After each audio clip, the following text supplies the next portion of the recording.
தரமான சுவையான உணவுகள் நம்ம சிட்டிக்குள்ள, அதுவும் உங்க பட்ஜெட்ல. இப்படி ஒரு இடத்தை தானே தேடிட்டு இருக்கீங்க? வாங்க, உங்களுக்காகவே நம்ம Shanmuganathan fast food and SSN உணவகம் அமைக்கப்பட்டிருக்கு.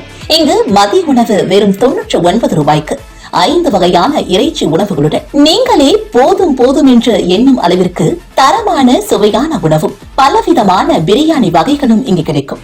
அது மட்டும் இல்லைங்க, ஈவினிங்ல ஆட்டுக்கால் பாயா, grill chicken, KFC chicken, chilli chicken, chicken manchurian, chicken lollipop, chicken 65 மற்றும் வான்கோழி, நாட்டுக்கோழி, காடை, வாத்துக்கறி, தலைக்கறி, போட்டி, ஈரல், மூளை மற்றும் ஃப்ரைட் ரைஸ், நூடுல்ஸ், பரோட்டா இங்கு கிடைக்கும். அது மட்டும் இல்லைங்க, மலேசியாவின் சிறந்த உணவான ஷாலோ உட் காம்போ என்கின்ற நண்டு, நத்தை, இறால், கனவா கலந்த கடல் உணவும் இங்கு கிடைக்கும். விடுமுறை நாட்கள், பிறந்த நாள், திருமண நாள் போன்றவைகளை குடும்பத்துடன் அமர்ந்து உங்க பட்ஜெட்ல மகிழ்வுடன் கொண்டாட ஒருமுறை வந்து பாருங்க. பிறந்த நீங்களே வருவீர்கள். Shanmuganathan fast food, HP petrol bunk எதிரில், காந்தி நகர், வழுதாவூர் ரோடு மற்றும் SSN உணவகம் number 1, Poothurai main road, Raju Nagar, Mettupalayam, பழைய RTO அலுவலகம் எதிரி.